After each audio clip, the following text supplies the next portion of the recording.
முருகன் பிறந்த கதை தெரியுமா? அசுரர்களால் தேவர்கள் மிகுந்த துன்பமடைந்தனர். குறிப்பாக சூரபத்மன் மற்றும் அவனது சகோதரர்கள் தேவர்களை அடக்கி ஆட்சி செய்தனர்.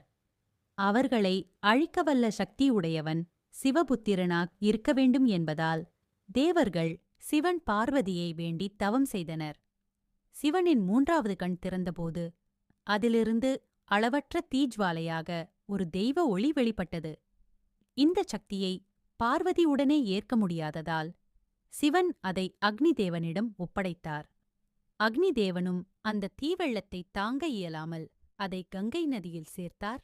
கங்கை தேவி அந்த சக்தியை பாதுகாத்து சரவணப் பொய்கை என்ற தாமரை நிறைந்த புனித குளத்தில் வைத்தாள்.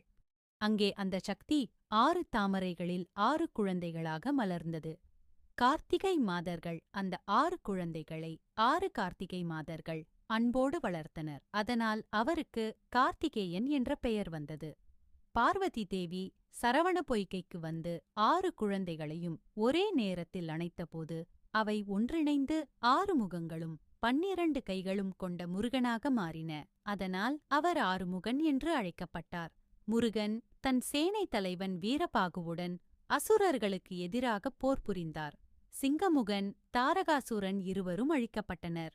இறுதியில் சூரபத்மன் முருகனின் வேலால் வீழ்ந்தான். அவன் இறப்புக்கு முன் பாவம் நீங்கி மயிலாகவும் சேவலாகவும் மாறி முருகனின் வாகனமாகவும் கொடியாகவும் ஆனான். 6 படைவீடுகள் பிறப்புடன் தொடர்புடையவை: திருப்பரங்குன்றம், திருமணம், திருச்செந்தூர், சூரபத்மன் வதை, பழனி, ஞான வடிவம், சுவாமிமலை, சிவனுக்கே உபதேசம், திருத்தணி, அமைதி,